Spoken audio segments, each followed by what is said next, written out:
तो भाई जय हिंद साथियों, राम राम भाई सारे भाई ने कैसे हो दोस्तों। आप सभी, मैं मनजीत यादव आपका फिर से स्वागत करता हूं दोस्तों अपने चैनल पर। दोस्तों मैं आपको बता दूं मेरे अभी जो भाई नए व्यूअर हैं उनको कि मैं अभी दिल्ली पुलिस में कांस्टेबल की पोस्ट पर अभी वर्किंग हूं।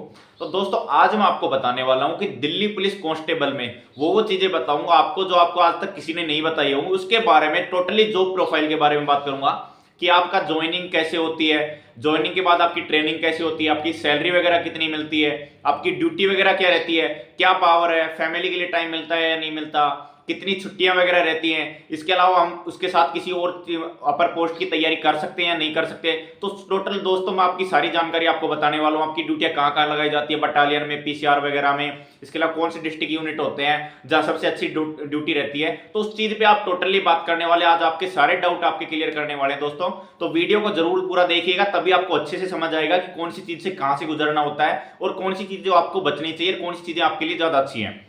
देखिए दोस्तों वीडियो की शुरुआत करते हैं। देखिए दोस्तों, जैसे आपने फॉर्म अप्लाई कर दिया, फॉर्म अप्लाई के होने के बाद आपका एग्जाम कंडक्ट करवाया जाता है। तब आप एग्जाम क्वालिफाई कर लेंगे। एग्जाम क्वालिफाई करने के बाद आपका हो जाएगा दोस्तों फिजिकल टेस्ट। फिजिकल टेस्ट जब आप क्लियर कर लेंगे तो उसका बाद होता है दोस्तों आपका फाइनल रिजल्ट। फाइनल रिजल्ट में वही कैंडिडेट सेलेक्ट किए जाते हैं जितनी आपकी वैकेंसी होती है। फिर उन कैंडिडेट का करवाया जाता है दोस्तों मेडिकल। मेडिकल आपका कहां होता है, दिल्ली की गवर्नमेंट हॉस्पिटल में कंडक्ट करवाया जाता है, जो कि दिल्ली पुलिस के द्वारा अलॉट की जाती है कि भाई दिल्ली गवर्नमेंट ये हॉस्पिटल है, इतने 100 कैंडिडेट इस हॉस्पिटल में जाएंगे, 100 कैंडिडेट इस हॉस्पिटल में जाएंगे। जब आप मेडिकली फिट करार दे दिए जाते हैं दोस्तों, आपको दे दी जाती है ज्वाइनिंग। अब ज्वाइनिंग जैसे लेटर आपको दिया जाएगा उसमें आपको क्लियरफाई लिखा जाएगा कि भाई आपको जाड़ोदा रिपोर्ट करनी है या आपको वजीराबाद रिपोर्ट करनी है। यानी आप दिल्ली पुलिस के दो ट्रेनिंग सेंटर हैं दोस्तों, लड़कों की बात कर रहा हूं। एक तो वजीराबाद में आपकी ट्रेनिंग होती है और एक जाड़ोदा कला में ट्रेनिंग होती है। इसके अलावा लड़कियों की दोस्तों एक जाड़ोदा कला में ट्रेनिंग होती है और एक द्वारका में ट्रेनिंग होती है। तो लड़कों के भी दो सेंटर हैं और लड़कियों के भी दो सेंटर हैं, तो वहां की ट्रेनिंग कराई जाती है। आपको सबसे पहले जाकर वहां आपकी बायोमेट्रिक वगैरह होती है, आपको रिपोर्ट वगैरह करनी होती है। आप जैसे रिपोर्ट कर लेंगे, जब सभी बच्चे एक बार रिपोर्ट कर लेते हैं, क्योंकि सभी बच्चों को लगभग 7 से 10 दिन का टाइम दिया जाता है। अलग अलग स्टेट से पूरी ऑल इंडिया वैकेंसी होती है, तो अलग अलग स्टेट से काफी बच्चे आते हैं, तो लगभग 7 से 10 दिन का टाइम दिया जाता है। जैसे 1 तारीख से लेकर 7 मार्च या 10 मार्च तक का टाइम दे दिया, तो ऐसे टाइम दिया जाता है। आप उसके दौरान आपको ज्वाइन करनी होती है। अब आपने जैसे ही ज्वाइन कर लिया तो उसके बाद आपका ट्रेनिंग होती है दोस्तों, 9 महीने की बेसिक ट्रेनिंग होती है और 1 महीने का एडवांस ट्रेनिंग होती है। अब दोस्तों नॉर्मली आपको बता दूं ट्रेनिंग के अंदर होता क्या है। ट्रेनिंग के अंदर दोस्तों आपकी होती है पीटी। सुबह आपकी मॉर्निंग में पीटी कंडक्ट करवाई जाती है, उसके बाद सुबह मॉर्निंग में आपकी परेड कंडक्ट करवाई जाती है, दिन में आपकी इंडोर क्लासेस चलती है। यानी आपकी जो लॉ की क्लासेस चलती हैं, आपको पुलिस फोर्सेज में भर्ती होने जा रहे हो तो आपको लॉ का भी कानून होना, यानी कानून के बारे में नॉलेज होना बहुत जरूरी है। भाई किसी व्यक्ति ने कोई अपराध किया है तो उसके ऊपर कौन सी धारा लगेगी, किसी ने मर्डर किया तो उस पर कौन सी धारा लगेगी, किसी का चालान वगैरह काटना है तो उस पर कौन सी धारा के तहत कटेगी, डीपी एक्ट वगैरह आपको पढ़ाए जाते हैं, आईपीसी, सीआरपीसी वगैरह। अब तो जैसे बीएनएस चल गई है, तो आपकी अलग अलग भारतीय न्याय संहिता जिसको बोलते हैं वो चल गई है, तो आईपीसी की जगह उसी ने स्थान ले लिया, तो कुछ धाराएं चेंज भी की गई है। तो आपको वो सब चीजें वहीं ट्रेनिंग के अंदर इंडोर की क्लासेज में पढ़ाई जाती हैं। तो मॉर्निंग में आपकी पीटी हो जाती है, मॉर्निंग में आपकी परेड करवाई जाती है, फिर उसके बाद आपकी इंडोर क्लासेज होती है जहां लॉ वगैरह पढ़ाई जाता है, उसके बाद शाम को फिर से आपकी पीटी करवाई जाती है। तो आपका पूरा दिन दोस्तों एकदम बिजी रहता है वहां पे ट्रेनिंग सेंटर में, आपको पता भी नहीं चलता, एक मजे मजे में आपकी ट्रेनिंग कट जाती है। तो 9 महीने की आपकी बेसिक ट्रेनिंग होती है जिसमें 2 बार आपके एग्जाम कंडक्ट करवाए जाते हैं, फिजिकल के भी और इंडोर के यानी लॉ के पेपर भी आपके कंडक्ट करवाए जाते हैं। तो एक हाफ ईयरली एग्जाम होते हैं जैसे अपने स्कूल वगैरह में, जैसे हाफ ईयरली मिड टर्म होता है आपका और एक बार फाइनल पेपर होते हैं आपके। तो आपको दोनों बार में फिजिकल और इंडोर के पेपर होते हैं, उन दोनों को आपको क्वालिफाई करके जाना होता है। जो बच्चा दोनों स्टेज को क्वालिफाई कर लेता है, नहीं ट्रेनिंग सक्सेसफुली क्वालिफाई कर लेता है, उसके बाद आपकी लगभग रिजल्ट आ जाता है और 1 महीने का आपका कमांडो कोर्स करवाया जाता है। तो कमांडो कोर्स बेसिक होता है जो सभी को करना होता है 1 महीने का, बट उसके अलावा कोई बच्चा अगर 3 महीने का एडवांस कमांडो कोर्स करना चाहता है तो वो बच्चा कमांडो कोर्स कर सकता है। तो आपका 1 महीने का बेसिक तो सभी का कमांडो कोर्स रहता है, बाकी 3 महीने का एडवांस कमांडो कोर्स कोई बच्चा करना चाहता है या जिसका फिजिकल ज्यादा अच्छा होता है, डिपार्टमेंट चाहता है कि इससे कमांडो कोर्स करवाना है, तो उनका नाम दे दिया जाता है, बाई लिस्ट नाम आता है, तो उन बच्चों को कमांडो कोर्स करना होता है। तो जैसे आप ट्रेनिंग खत्म हो जाती है आपकी 10 महीने की, उसको बाद आपको दोस्तों लगभग सभी बच्चों को या तो पीसीआर में भेजा जाता है या बटालियन में भेजा जाता है।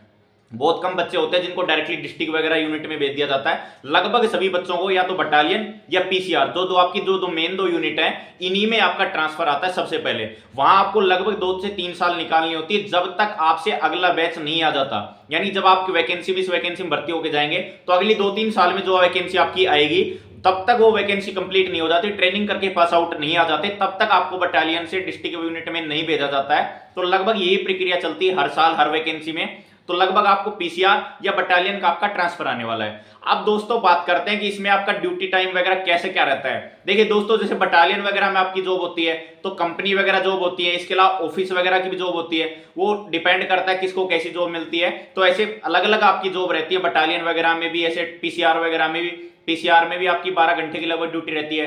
कुछ कंपनी वगैरह बटालियन में जाएंगे तो 24 घंटे की ड्यूटी रहती है।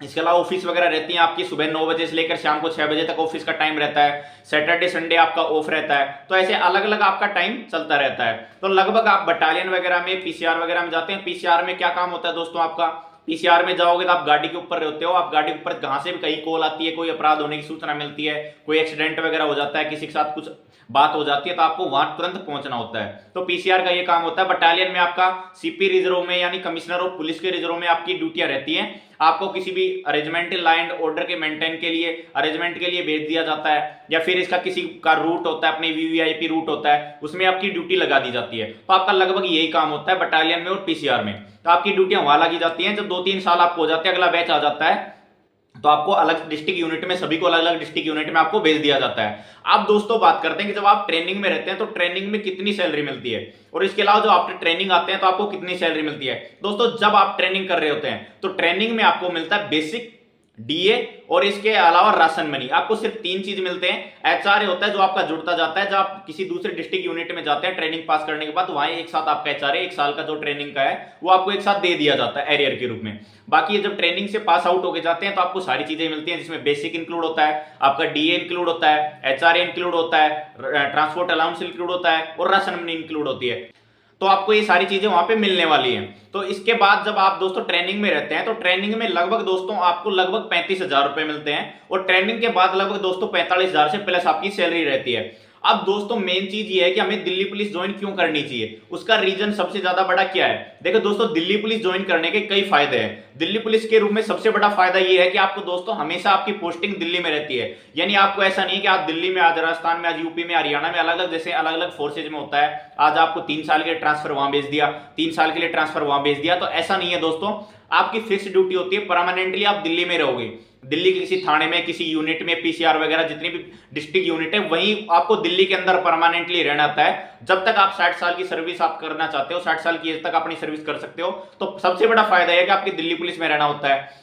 इसके अलावा दोस्तों एक मेन फायदा क्या है कि आपको यहाँ एचआरए वगैरह ज्यादा मिलता है, क्योंकि दिल्ली है ना जो एक्स सिटी में आती है, तो यहाँ 30% एचआरए मिलता है। तो वो फायदा मिलता है कि आपको आपकी बेसिक अलाउंस वगैरह ज्यादा लग जाते हैं बेसिक के ऊपर, तो अलाउंसेज वगैरह ज्यादा होने से आपकी सैलरी एक्स्ट्रा मिलती है। इसके अलावा दोस्तों आपको ड्रेस अलाउंस वगैरह भी मिलता है इस फोर्सेज में, और इसके अलावा दोस्तों आपको एक्स्ट्रा पे भी मिलती है, यानी एक्स्ट्रा सैलरी भी आपको इसमें जरूर मिलती है। तो एक्स्ट्रा सैलरी आपको मिलती है जनवरी में, तो जनवरी में आपका 13 महीने की सैलरी मिलती है, जबकि अदर फोर्सेज वगैरह में क्या आपको 12 महीने की सैलरी दी जाती है। बाकी दिल्ली पुलिस में आपको लगभग 13 महीने की सैलरी दी जाती है। अब इसके अलावा दोस्तों बात करते हैं छुट्टियों वगैरह की, कि छुट्टियां वगैरह आपकी किस तरीके से कैसे क्या रहती हैं। देखिए दोस्तों, छुट्टियों का ऐसा है कि आप ट्रेनिंग के दौरान तो आपको विशेष कोई काम पड़ जाता है, कोई आपका एग्जाम है, पर हाई पोस्ट के लिए एग्जाम देना चाहते हो, तो ट्रेनिंग के अंदर तो वही छुट्टियां दी जाती है, बाकी आपको छुट्टियां वगैरह नहीं दी जाती हैं। जब आप ट्रेनिंग पास आउट करके किसी भी कंसर्न डिस्ट्रिक्ट यूनिट में आप जाते हैं तो वहां आपको दोस्तों 15 सीएल मिलती है। सीएल क्या होती है, कैजुअल लीव बोलते हैं, जिनको हम अर्जेंटली कभी भी ले सकते हैं। मान लो हमें घर पे कोई अर्जेंट काम पड़ गया और हमारा घर पे जाना बहुत जरूरी है, तो हमें उसके लिए कैजुअल लीव लगा सकते हैं, 1 दिन की, 2 दिन की, या 3 दिन, 4 दिन की। तो साल में 15 मिलती है। वो आपको अपने दिमाग में ध्यान रख के उपयोग करनी होती है, मुझे अपनी 15 छुट्टियां किस हिसाब से बितानी है। तो साल में 15 कैजुअल लीव यानी सीएल आपको मिलती है।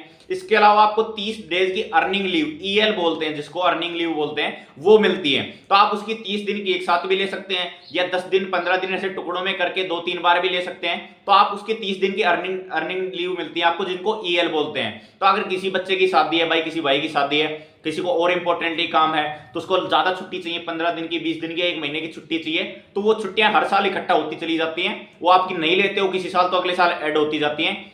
ऐसी आप टोटल 300 छुट्टियां जमा कर सकते हैं। जब आपकी टोटल 300 छुट्टियां जमा हो जाती हैं तो जब आप रिटायर आएंगे, रिटायर के समय जो आपकी महीने की लास्ट सैलरी होगी उतनी 10 महीने की सैलरी आपको एक साथ दे दी जाती है, उसका एरियर एक साथ दे दिया जाता है। उसका फायदा ये होता है तो टोटल आप मैक्सिमम 300 छुट्टियां जोड़ सकते हैं जो कि ईएल है।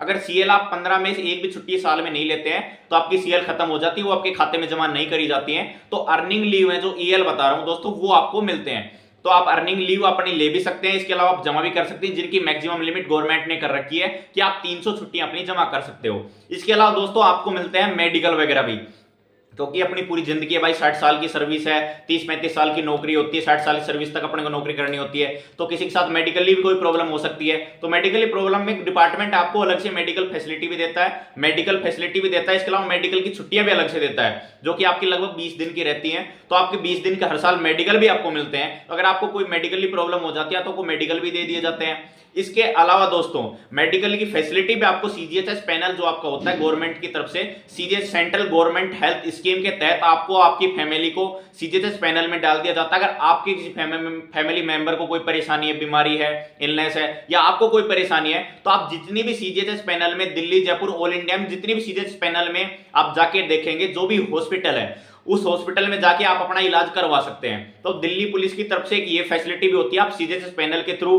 किसी को बड़ी बीमारी होगी तो उसमें बहुत फायदा मिलता है। बाकी आप नॉर्मली रूटीन चेकअप करवाते हैं, किसी को कोई प्रॉब्लम है तो आप उसका भी फायदा मिलता है। सीजीएचएस पैनल हॉस्पिटल में अपनी डिस्पेंसरी से रेफर करवा के आप जाकर अपना दिखा सकते हैं डॉक्टर को, आप बिल्कुल फ्री ऑफ में। इसके अलावा जो भी आपके पैसे इमरजेंसी में खर्च होते हैं, मान लो कोई ऐसी इमरजेंसी पड़ गई आपको कि इमरजेंसी में आपको किसी भी हॉस्पिटल में दिखाना है, तो आप उससे इमरजेंसी का सर्टिफिकेट बनवा के ले आइए, डिपार्टमेंट को जमा करवा दीजिए कि मेरे को इमरजेंसी थी, मैंने उस हॉस्पिटल में दिखाना पड़ गया।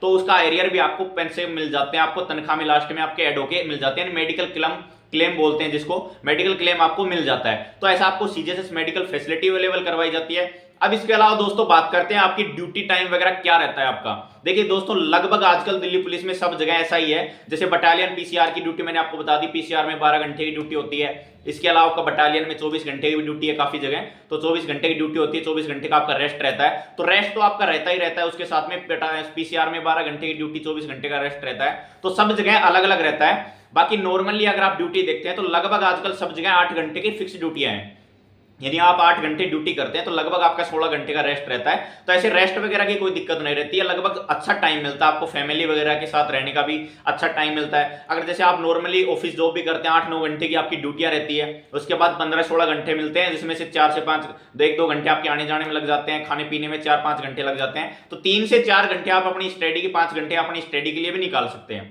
तो इसमें आपका क्या है कि फैमिली के लिए टाइम भी दे सकते हैं। तो ऐसी जॉब नहीं है, आपको बहुत बेस्ट जॉब है, आप हमेशा फैमिली के साथ अपनी फैमिली को दिल्ली में रख सकते हो, इसमें ऐसी कोई प्रॉब्लम नहीं है।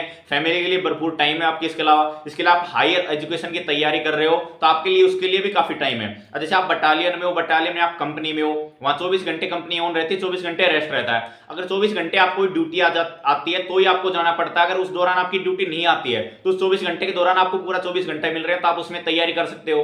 तो ऐसे थानों वगैरह में भी लगभग सब जगह आजकल 8 घंटे फिक्स ड्यूटी है। दिल्ली पुलिस की जॉब बहुत ही बेस्ट जॉब है, जितनी भी हमारी पैरामिलिट्री फोर्सेज वगैरह हैं उनमें सबसे बेस्ट जॉब है अपनी दिल्ली पुलिस की। दिल्ली में हमेशा रहना है, अच्छी जॉब है, अच्छी सैलरी मिलती है, क्योंकि अलाउंसेज वगैरह काफी रहते हैं। तो लगभग ये जो बच्चों के डाउट रहते हैं, ये लगभग सैलरी वगैरह का, तो सैलरी भी काफी अच्छी रहती है, फैमिली के लिए टाइम भी अच्छा मिल पाता है। ट्रेनिंग आपकी 9+1 बता दी लगभग होती है, 3 महीने का आप एडवांस कमांडो कोर्स कर सकते हो। इसके अलावा आप जो बीडीएस वगैरह, बम डिस्पोजल कोर्स वगैरह होता है, उसका बीडीएस वगैरह का कोर्स कर सकते हो। तो यहाँ आपको बहुत अपॉर्चुनिटी मिलती है। डिपार्टमेंटली एग्जाम होता है, प्रमोशन वगैरह का बता दूं, इसमें 5 साल के बाद आपका, जैसे आप कांस्टेबल से भर्ती हो तो हेड कांस्टेबल पोस्ट के लिए 5 साल बाद आपका एग्जाम होता है। अगर वो आप एग्जाम क्वालिफाई कर लेते हैं तो आपको हेड कांस्टेबल बना दिया जाता है। तो ऐसे आपका डिपार्टमेंटली प्रमोशन वगैरह भी होते रहते हैं। तो डिपार्टमेंट में अपनी तैयारी करके डिपार्टमेंटली जो ओपन वैकेंसी निकलती है उनके साथ ही डिपार्टमेंट की वैकेंसी निकलती है। जैसे आपको एसआई पोस्ट सब इंस्पेक्टर के लिए तैयारी करनी है, तो जब आपकी सर्विस को 3 साल हो जाते हैं तो 3 साल की सर्विस के बाद आप सब इंस्पेक्टर की पोस्ट के लिए अप्लाई कर सकते हैं। डिपार्टमेंटली जो वैकेंसी निकलती है उनमें अप्लाई कर सकते हैं। तो जो भी कैंडिडेट है कांस्टेबल के, वो अपनी तैयारी जारी रख सकते हैं और डिपार्टमेंटली फॉर्म भर के वो सब इंस्पेक्टर भी बन सकते हैं। इसके अलावा डिपार्टमेंटली पे 5 साल पे हेड कांस्टेबल का भी एग्जाम होता है, वो क्वालिफाई करने पर आप हेड कांस्टेबल पे बन सकते हैं। इसके अलावा भी आपने देखा होगा AWTPO की वैकेंसी निकली हुई है, उसमें भी डिपार्टमेंटली वैकेंसी निकलती है। जिन कैंडिडेट की सर्विस 3 साल हो जाती है, वो डिपार्टमेंटली एग्जाम दे सकते हैं इसमें, और वो हेड कांस्टेबल AWTPO यानी वायरलेस ऑपरेटर वगैरह भी बन सकते हैं। तो ऐसे आपको बहुत सी अपॉर्चुनिटी मिलती है दिल्ली पुलिस के अंदर, सारी फैसिलिटी वगैरह मिलती है। इसके अलावा दोस्तों एक मेन फैसिलिटी और भी है इसमें, आपके कैंटीन वगैरह की फैसिलिटी भी आपको मिलती है इसमें, यानी आपका कैंटीन कार्ड स्पेशल बनाया जाता है दिल्ली पुलिस में। तो आपका कैंटीन कार्ड जो होता है उसके थ्रू जो दिल्ली पुलिस की जो कैंटीन है KPKB, केंद्रीय पुलिस कल्याण भंडार के नाम से जो कैंटीन है आपकी दिल्ली में, काफी जगह कैंटीन, मालवीय नगर है, NPL है, न्यू PHQ है, तो ऐसी काफी जगह कैंटीन है आपकी, वहां जाकर अपना कैंटीन कार्ड के थ्रू अपना अपना शॉपिंग भी कर सकते हो, यानी घर का सामान ले सकते हो, इलेक्ट्रॉनिक सामान वगैरह भी ले सकते हो, खाने पीने का सारा सामान, इसके अलावा सौंदर्य प्रसाधन का सामान सब कुछ मिलता है आपका, कॉस्मेटिक वगैरह। तो कैंटीन में लगभग सारे आइटम मिलते हैं। तो आपका दिल्ली पुलिस एक बहुत फायदेमंद है आपके लिए। दिल्ली पुलिस में कैंटीन कार्ड बन रहा है आपका, कैंटीन कार्ड के साथ आपको सामान छूट भी मिल रही है वहां पे कैंटीन के लिए, सामान के लिए, तो अपने फैमिली के लिए सामान ले जा सकते हो, खुद के यूज के लिए सामान ले सकते हो। तो काफी फैसिलिटी आपको, मेडिकल फैसिलिटी मिल रही है, कैंटीन फैसिलिटी मिल रही है, एक सैलरी अच्छी मिल रही है, एक दिल्ली में रहने के लिए आपको परमानेंट जगह मिल रही है। इसके अलावा दोस्तों जो बच्चे चाहते हैं या जो बंदे चाहते हैं कि भाई मुझे अपनी फैमिली को दिल्ली में रखना है, क्वार्टर चाहिए, तो दिल्ली पुलिस उनके लिए क्वार्टर भी अलॉटमेंट करती है, यानी दिल्ली पुलिस के खुद के क्वार्टर हैं। काफी जगह है आपको दिल्ली में, काफी ऐसी जगह है जहां नरेला वगैरह हुई, आपकी मालवीय नगर हुई, NPL हुआ, न्यू पुलिस लाइन हुई, जहां आपका रिक्रूटमेंट ऑफिस है वगैरह है, तो वहां काफी जगह आपके, ऐसे वजीराबाद हो गया, जाडोदा कला हो गया, ऐसी काफी जगह है जहां आपके पुलिस क्वार्टर हैं। तो आप पुलिस क्वार्टर में अपनी फैमिली को वहीं भी रख सकते हो। आपको जरूरी नहीं है कि आप बाहर रूम रेंट पे ले, आप अपनी सैलरी से HRA डिडक्ट करवा सकते हो और अपनी फैमिली को वहां रख सकते हो। तो आपको दिल्ली पुलिस के क्वार्टर भी अलॉट किए जाते हैं, आपको वो रैंक वाइज अलग अलग क्वार्टर अलॉट किए जाते हैं, तो आप अपनी क्वार्टर भी वहीं ले सकते हो। दिल्ली पुलिस की साइड से हर तरीके से आपको फैसिलिटी दी जाती है, इसलिए दिल्ली पुलिस की जो सबसे ज्यादा बेस्ट जॉब है दोस्तों, अपनी जी जान लगा के अभी जो आपके पास टाइम है, बिल्कुल जी जान लगा के अभी तैयारी करो, क्योंकि इसके बाद जो आपकी वैकेंसी आ रही है, अच्छे पदों पे आने वाली है, 3 से 4 हजार तो मिनिमम आपके पद देखने को मिलेंगे। तो अब जो तैयारी का टाइम है, अभी 8-10 महीने जो आपके पास बचे हुए हैं, उससे बेस्ट टाइम आपको कभी नहीं मिलेगा। तो जो अपने 8-10 महीने हैं बिल्कुल जी जान से लगा दीजिए यहाँ पे कि भाई मुझे इस बार वर्दी पहननी है और मुझे सिलेक्शन लेना है, अपने माँ बाप का सपना साकार करना है। तो सब चीजें अपने को, सब चीजों को पीछे छोड़ के और अपनी तैयारी पे विशेष फोकस करो। अभी आप ये एग्जाम पे फोकस करो। काफी बच्चों का मैसेज आ रहा है सर अभी फिजिकल की तैयारी करें या नहीं करें। अभी भाई एग्जाम पे फोकस करने का टाइम है। अभी आपका एग्जाम होने का, एग्जाम के बाद आपको टाइम मिलेगा आंसर की, जैसे एग्जाम देके आएंगे उसके 8 से 10 दिन के बाद आपकी आंसर की आ ही जाती है, लगभग 1 वीक के अंदर ही आ जाती है। तो अपने आंसर की में काफी पता चल जाता है। फिर उसके बाद 1-1.5 महीने में रिजल्ट आता है, 1-1.5 महीने मिनिमम टाइम देंगे तो 2 महीने का समय देते हैं, फिजिकल कंडक्ट करवाया जाता है। तो 3 महीने के अंदर अपना फिजिकल कर सकते हो। और किसी बच्चे को ऐसा लग रहा है कि मैं पेपर आसानी से क्वालिफाई कर सकता हूं, मेरे पास टाइम नहीं है इतना, तो मुझे फिजिकल करना चाहिए, वो फिजिकल पे ध्यान दे सकता है। बाकी मैं आपको सजेस्ट करूंगा सबसे ज्यादा इस टाइम आपको फोकस करना है कि मुझे कैसे ना कैसे अभी पेपर क्वालिफाई करने पे ध्यान देना है। अपने डेली टारगेट बनाओ, मंथली वीकली टारगेट बनाओ, अपने दिमाग में सेफ टारगेट रखो कि भाई मैं इस कैटेगरी से बिलोंग करता हूं, दिल्ली पुलिस की कट ऑफ यहां जाती है, तो इतना सेफ स्कोर करना है। इसके अलावा PYQ वगैरह लगाओ, प्रीवियस ईयर क्वेश्चन लगाओ, अपनी बुक वगैरह फाइनल कर लो, आपने टीचर वगैरह फाइनल कर लिया हो, किसी बच्चे ने नहीं किया हो तो अभी राइट टाइम है दोस्तों, अपना फाइनल करने का अभी राइट टाइम है, फाइनल कर लो। तो इस तरीके से अपनी सारी चीजें प्लानिंग अभी तैयार कर लो कि मुझे इस तरीके से तैयारी करनी है और भाई इस बार सिलेक्शन लेना है, किसी हद में नहीं रुकना है, मुझे सिलेक्शन लेना है, इस बार वर्दी पहननी है तो पहननी है। तो इस तरीके से अपने अंदर जुनून रहना चाहिए, अपने आप को मोटिवेट रखना है और बेझिझक होकर बढ़िया तरीके से तैयारी करो। इस बार वर्दी आपको जरूर पहननी है। जब आप अगली साल जाएं तो अपने ट्रेनिंग सेंटर में जाना है और वर्दी पहननी है, जो आपके लिए सबसे बड़ा मोटिवेशन है। इसके अलावा दोस्तों कोई आपका डाउट रह गया हो तो कमेंट बॉक्स में डालना, आपका रिप्लाई जरूर करेंगे। जय हिंद साथियों, राम राम।